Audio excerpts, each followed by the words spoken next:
साथियों नमस्कार, मैं शिवेंद्र प्रताप सिंह 69,000 शिक्षक भर्ती का अभ्यर्थी और कार्यरत शिक्षक। साथियों, मैं आपके बीच में आज उपस्थित हुआ हूं। माननीय सर्वोच्च न्यायालय में आज अपने 69,000 के मामले की सुनवाई लगी हुई थी। कुछ साथी जुड़ जाएं तो हम अपनी बात जो है शुरू करते हैं। और ये जो पूरी बात होगी ये आज पूरे दिन भर के चले हुए मामले का संपूर्ण सार होगा। और कुछ साथी जुड़ जाएं जिससे मुझे ये कंफर्म हो जाए कि मेरी आवाज़ वो आ रही है या नहीं आ रही है। एक बार ये मुझे कोई कमेंट करके क्लियर बता दे तो मैं अपनी बात रख दूं, ताकि बाद में जो लोग जुड़ेंगे वो साथी सुनते रहेंगे। जो भी भाई जुड़ा है वो सिर्फ कमेंट करके ये बता दे कि मेरी आवाज़ आ रही है या नहीं आ रही है।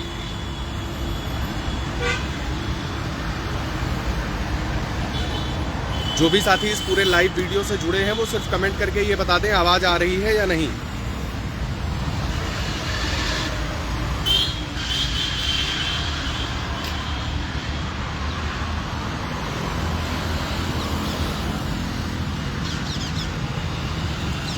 आशीष भाई आवाज़ आ रही है? हाँ ठीक है आशीष भाई। तो आज हम बात शुरू करते हैं। साथियों, आज अपना मामला कोर्ट नंबर 9 में आइटम नंबर 34 पर लगा हुआ था। और आज अपने मामले में जब अपने मामले की पूरी सुनवाई शुरू हुई तो सुनवाई के प्रारंभ होते ही जो सामान्य वर्ग की तरफ से और चयन सूची के बचाव के लिए जितने भी अधिवक्ता खड़े थे उनकी तरफ से एवार्स ने ये बात रखी कि माय लॉर्डशिप पिछली जो डेट लगी थी उस पर स्थगनादेश आया था और स्टेट ने अभी तक कोई भी अपना काउंटर फाइल नहीं किया है। और हम ये चाहते हैं कि या तो स्टेट पहले फाइल कर दे अथवा की स्थिति में हम एक कंपाइलेशन बना करके फाइल करते हैं, जिससे माय लॉर्डशिप को पूरा मामला समझने में आसानी रहेगी। लेकिन जस्टिस दीपांकर दत्ता साहब ने इस बात से साफ इनकार करते हुए कहा कि हमने मामले को आज फिक्स लगाया है। इस स्थिति में आज हम इस मामले को सुनेंगे और जो अधिवक्ता जो अधिवक्ता अपनी बात रखना चाहे सीरियल वाइज वो अधिवक्ता अपनी बात रख सकता है। उसके सुनने के बाद बाकी किसी अधिवक्ता को हम कंसीडर कर लेंगे। इस स्थिति में जो अपना सीरियल नंबर है 34 पे रवि सक्सेना है, 34.1 पे शायद संभवतः शिवम चौबे जी हैं, 34.2, 34.3 इसी तरीके करते हैं। पूरी 57-58 मैटर की एसएलपी एक बंच एसएलपी बनती है। और जब बंच एसएलपी बनती है तो उसमें सीरियल डिसाइड हो जाता है, उसी सीरियल के हिसाब से अधिवक्ता रखते हैं। शिवम चौबे का प्रतिनिधित्व करते हुए जो सीनियर अधिवक्ता मौजूद थे वो थे मनीष सिंघवी साहब। और अपनी टीम की तरफ से जो अधिवक्ता मौजूद थी टॉप मोस्ट सीनियर अधिवक्ता वी मोहना मैम मौजूद थी। और दोनों आप डायस पे जब उनके वीडियोस देखेंगे तो दोनों अधिवक्ता पूरी तरीके से कोर्ट को इस बात के लिए कन्विंस करते दिखे। अब आते हैं बात कोर्ट में बहस क्या हुई। कोर्ट में बहस जब शुरू हुई तो सबसे पहली बात जो वहां पर रखी गई वो सबसे मजबूत और सबसे महत्वपूर्ण बात थी, वो ये थी कि जितने भी साथी आज माननीय सर्वोच्च न्यायालय में न्याय मांगने के लिए खड़े हैं, पिछली सुनवाइयों में हाई कोर्ट ने मोहना मैम ने कोर्ट को इस बात के लिए स्पष्ट किया कि हाई कोर्ट में किसी को भी पार्टी नहीं बनाया गया था। इस बात को दरकिनार करते हुए विपक्ष की तरफ से निदेश गुप्ता सर ने यह कहा कि अखबार में एक नोटिस दिया गया था और इस बात को कंसीडर किया जाए कि अखबार में नोटिस दिया गया मतलब वो लोग पार्टी हो गए।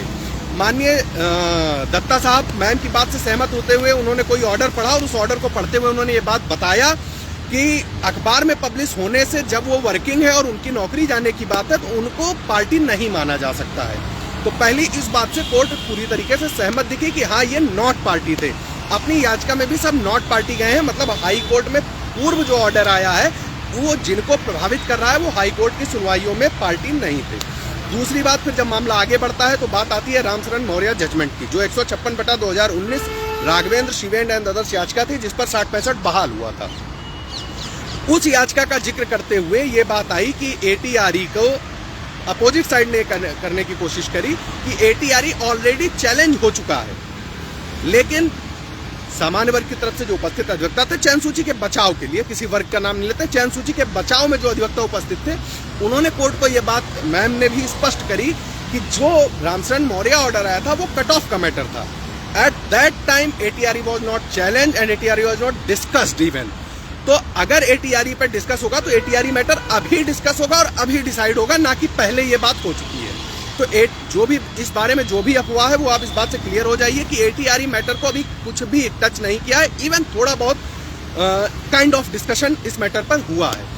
इसके बाद जो दूसरी बात आई वो मैटर है 1993 का जो आरक्षण नियमावली है जो 94 में जाकर के पब्लिश हुई थी, इसका पैरा 3 पार्ट 6। उस मैटर पर भी ब्रीफ डिस्कशन हुआ। जो अपने अपोजिट साइड से जो उनका सबसे मजबूत ऑर्डर है जिसको अपना मान करके चलते हैं कि इस मैटर पे हम निश्चित तौर पर जीत लेंगे, उस ऑर्डर के कुछ बिंदुओं को भी आज की सुनवाई में काटा गया है। वो ऑर्डर है विकास सांकला का। विकास सांकला और जितेंद्र कुमार को थोड़ा बहुत इंटरप्रेट करने का प्रयास शिवम चौबे की याचिका पे मौजूद अधिवक्ता ने किया है। हमने आज चूंकि कोर्ट में सुनवाई की पहली तिथि थी, तो सुनवाई की पहली तिथि पर कोर्ट को एक प्रारूप, एक ड्राफ्ट समझाना रहता है कि इस क्रम में चीजें शुरू हुई और इस क्रम तक गई और इस क्रम के बाद में ऐसे ऐसे डिसाइड हुई। उस काम को करने में हम आंशिक तौर पर सफल रहे हैं। हम अपनी सफलता पूरी तरीके से नहीं मान सकते हैं। पूरी तरीके से सफलता तब होती जब कोर्ट आज कन्विंस होकर के ये कहती कि हाँ ठीक है, जो कार्यरत शिक्षक हैं उनके बारे में हम विचार करते हैं। लेकिन कोर्ट ने कोई भी डिसाइडिंग कमेंट नहीं किया है। कोर्ट ने बस इतना कहा है कि हम अगली तारीख 16 दिसंबर लगाते हैं और 16 दिसंबर को हमारे अधिवक्ता ने पूछा सर 2 PM पे, तो उन्होंने कहा नहीं 2 PM नहीं, हम बिफोर लंच 12 PM पे जो है इस मैटर को सुनेंगे। तो अगली तारीख जो हमें आपको प्राप्त हुई है वो तारीख है 16 दिसंबर 2025। 16 को 12 बजे मामले की सुनवाई हुई और जो मैटर डिस्कस हुए हैं आज माननीय न्यायालय में, तो हमारी तरफ से ये साफ साफ स्पष्ट तौर पर उनको बताया गया है कि जो 69,000 भर्ती है, 69,000 भर्ती में 32,000 पहले से उसी वर्ग के अभ्यर्थी कार्यरत हैं। जो वर्ग ये कह रहा है अपने रिस्पोंडेंट के तौर पर कि हमारे वर्ग को प्रॉपर रिजर्वेशन का प्रॉपर पालन करते हुए हमको जो है हमारा परसेंटेज नहीं दिया गया है।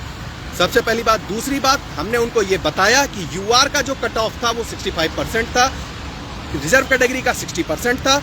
ऐसी कंडीशन में जो कैंडिडेट रिजर्व कैटेगरी के हैं और 65 का नॉर्म्स क्रॉस करके आ रहे हैं, उस पर ऑब्जेक्शन किसी ने नहीं किया। उन्होंने प्रॉपरली ओवरलैप किया है और भी साथियों ने किया है। डिसाइडिंग अभी ये कोर्ट को बताना बाकी है कि 60 याचिका में तो गया है। मैं ये नहीं कह रहा हूँ याचिका में कोर्ट को पता नहीं है, कोर्ट को कुछ जानकारी नहीं। मैं ये कह रहा हूँ वकील भी ये बात कोर्ट को बताएंगे कि किस तरीके से अपेंडिक्स में रिजल्ट कंक्लूड होता है। 60% from ATRE, 10% high school, 10% inter, 10% graduation, 10% BTC और बीएड। तो ये डिसाइडिंग फैक्टर तब होगा जब प्रोसीडिंग्स नेक्स्ट हियरिंग तक जाएगी। आज की हियरिंग के निष्कर्ष पर हम पहुंचे तो टीम के अधिवक्ताओं की जो उपस्थिति रही उसने विपक्ष को बिल्कुल भी मिसलीड नहीं करने दिया। आज विपक्ष का कोई अधिवक्ता कोर्ट में कोई मिसकंसेप्शन फैलाने में कामयाब नहीं हुआ है। लेकिन इस सतर्कता को बरकरार रखते हुए माननीय सर्वोच्च न्यायालय में न्याय अपने पक्ष में हो, इस हेतु हमें और आपको जो कार्यरत शिक्षक है उनको बिना बटे, वो किसी भी वर्ग से आते हो, बिना बटे पूरी चयन सूची में कार्यरत शिक्षकों को एकजुट होकर के एक सुर में अपनी बात रखनी पड़ेगी। और आज टीम का प्रयास एक और बेहतर था। जब बहस मनीष सिंघवी साहब कर रहे थे तो हमने अपने अधिवक्ता वी मोहना मैम को ये साफ कर रखा था कि मैम प्रयास ये करिएगा कि ट्यूनिंग सेट रहे, ऐसा ना हो कि हमारे पक्ष के ही अधिवक्ता एक दूसरे की बात को कॉन्ट्राडिक्ट करते दिखें। और आपको ये बात माननीय न्यायालय में स्पष्ट तौर पर दिखाई पड़ेगी, आगे भी और आज भी दिखाई पड़ी होगी कि जो टीम के अधिवक्ता थे उन्होंने जहां जहां पे अगला अधिवक्ता कहीं पे अगर रुक रहा था या उसे कोई चीज ध्यान नहीं आ रही थी तो वो फिलर्स का काम हमारे अधिवक्ता ने बखूबी किया है। एक जगह पे बात आई, उन्होंने गजट को बोला, याचिका में गजट टाइप्ड लगा हुआ था और वो गजट पब्लिश्ड उनको चाहिए था, तो उन्होंने ये बात टोकी। तो मैम ने अपनी याचिका में से वो चीज सर्व करने की कोशिश की। तो उन्होंने कहा मैम जब आपकी बारी आएगी तब हम आपको पूरी तरीके से सुनेंगे, आप इनको एड ऑन तब तक आप कर सकती हैं। तो साथियों अगर ऐसी कोई बात निकल करके आती है कि किसी के अधिवक्ता ने पूरी बहस क्यों नहीं की, तो साथियों जब मैटर डिसाइड है, जो पॉइंट पे है, जिसकी याचिका टेकअप होगी वो पहले बहस करेगा, उसके बाद उसी सीरियल के हिसाब से बाकी अधिवक्ता बहस करेंगे। लेकिन आपको अधिवक्ता हर डेट पर अपीयर कराना पड़ेगा, सिर्फ इसलिए क्योंकि जो आपके पहले बहस करने वाला अधिवक्ता होगा वो अपनी बहस 15 मिनट में खत्म करेगा, 25 मिनट में खत्म करेगा, 45 मिनट में। ये नहीं आप डिसाइड कर पाएंगे। विपुल भैया सब कोई अलग अलग बात को बोलते हैं, साथ में होते नहीं, ऐसा नहीं है। बाहरी तौर पर कुछ हो सकता है, समर्थकों में ऐसी आपसी छीटाकसी हो जाती होगी। आज माननीय न्यायालय में लगभग टीमों से मैंने बात करी और लगभग लोगों ने खुले तौर पर बात करी है। व्हाट्सएप की भसड़ में मत जाइए। व्हाट्सएप पर आपस में बदतमीजी होती है, हम प्रयास करते हैं ना हो, आगे भी प्रयास किया जाएगा ना हो, लेकिन उसको इग्नोर मारते हैं। चूंकि अब महत्वपूर्ण डेट आज कोर्ट ने सुन लिया है, मामला 16 को भी प्रॉपर सुनवाई होगी और मुझे पूरी तरीके से ये उम्मीद है कि अब न्यायालय इस मामले को गंभीरता से सुनेगा। जो अभी तक 1 साल से मामला लिंगर ऑन होता हुआ आया था, अब ये मामला बहुत लिंगर ऑन होकर के आगे नहीं जाएगा। तो जो भी कार्यरत शिक्षक है 67,867 प्लस 6696 में वो इस बात के लिए तैयार हो जाएं कि माननीय सर्वोच्च न्यायालय में अब आपके मामले की रेगुलर सुनवाई होगी। 16 के बाद में हो सकता है, डिसाइडिंग डेट नहीं है 16 के बाद भी डेट्स लगेंगी, लेकिन 16 एक मामले में डिसाइडिंग डेट होगी कि मामला किस पाले में दौड़ेगा। आज जो अधिवक्ता उपस्थित थे, अपनी टीम की तरफ से जो उपस्थित थे, वी मोना मैम थी सीनियर के तौर पे, एवार के तौर पे अपना पूरा पैनल था, और साथ में उनका जो मनीष सिंह सर बहस ही कर रहे थे, जे साईं दीपक सर भी आए थे, और मीनाक्षी लेखी मैम भी आई थी, और भी कुछ एडवोकेट्स रहे होंगे, मेरी नज़र से छूट रहा हो तो मैं ये नहीं कह रहा हूँ वो नहीं थे, रहे होंगे। इतने लोग जो प्रॉपर चेहरे पे आते हैं। सत्यम दीक्षित भाई कह रहे हैं कि रिजर्वेशन वाले आगे हैं। मित्र, आज की पूरी बहस आप देख लीजिए, उनके पक्ष से उन्हें कुछ ऐसा बोलने का मौका नहीं मिला है, क्योंकि वो रिस्पोंडेंट है। जब पिटिशनर अपनी बात रख लेगा, रिस्पोंडेंट उसके बाद अपनी बात रखेगा, तो ऐसे में वो आगे आज हो ही नहीं सकते हैं। सरकार की तरफ से आज कोई उपस्थित नहीं था। हम लोगों ने शासन में प्रयास भी किया था, शासन से कोशिश की थी कि यहाँ पर नोटिस भिजवाई जाए, लेकिन ओवरऑल कॉन्सेप्शन पे देखेंगे तो शासन की तरफ से, शासन के प्रतिनिधि के तौर पर कोई मौजूद नहीं था। हमारे अधिवक्ताओं ने माननीय न्यायालय को इस बात से अवगत कराया है कि न्यायालय की तरफ से गवर्नमेंट को ये बात जाए कि सरकार यहाँ पर आकर के अपना पक्ष रखे या स्पष्ट करे एटलीस्ट वो किस पाले में खड़ी है। आज की सुनवाई के विषय में किसी के कुछ सवाल हो तो 2-4 मिनट में हम ले लेते हैं और उसके बाद में ये बात खत्म करते हैं। बहुत बहुत धन्यवाद भैया। महादेव के ऊपर हमें पूर्ण विश्वास है कि हम शिक्षकों ने पूरी मेहनत से 2-2.5 साल संघर्ष करके इस नौकरी को अर्जित किया है। हमें किसी से कोई बैर भाव नहीं है, लेकिन ये हमारी नौकरी हमने संघर्ष से अर्जित की है। कोई हम पे प्रश्नवाचक चिन्ह नहीं लगा सकता, और यदि लगाने का प्रयास करेगा तो पूरी मजबूती से हर स्तर पर उसको जवाब दिया जाएगा। बिल्कुल सोम शर्मा भाई, अगली डेट की तैयारी टीम पूरी मजबूती से करेगी। जो भी साथी टीम से जुड़े हुए हैं, चाहे वो याची समूह में या अन्य समूहों में, उनको अगली डेट के विषय में समूह को फिल्टर करके, जिससे अपने विपक्ष का कोई भी साथी उस समूह में मौजूद ना हो, ऐसे समूहों में ऑथेंटिक जानकारी साझा कर दी जाएगी। एक निवेदन मैं और कहूंगा, जो सामान्य वर्ग के चयनित साथी वो किसी भी टीम से जुड़े हो, किसी भी जगह से जुड़े हो, आपस में छींटाकसी या विवाद से बचिए। आप सभी पूरी मजबूती से, दमदारी से यहाँ माननीय सर्वोच्च न्यायालय में खड़े होइए। विजय श्री कहीं नहीं जाएगी, हम ही लोगों का वर्ण करेगी, और सिर्फ इसलिए करेगी क्योंकि हमने संघर्ष से ये नौकरी अर्जित की है। किसी के सौजन्य से, किसी की बैसाखी से, किसी के सहारे से ये नौकरी हमें नहीं मिली है। तो साथियों, और मीडिया हो, सोशल मीडिया हो, जहां भी बात हो, भैया वो कह रहे हैं हम जीत रहे हैं, तो उनसे कह दीजिए फिर 52 किलो की माला वो पहले से ला करके पहन लें, क्योंकि ये कोई डेट डिसाइडिंग नहीं थी। अभी किसी का जीतना हारना कुछ भी।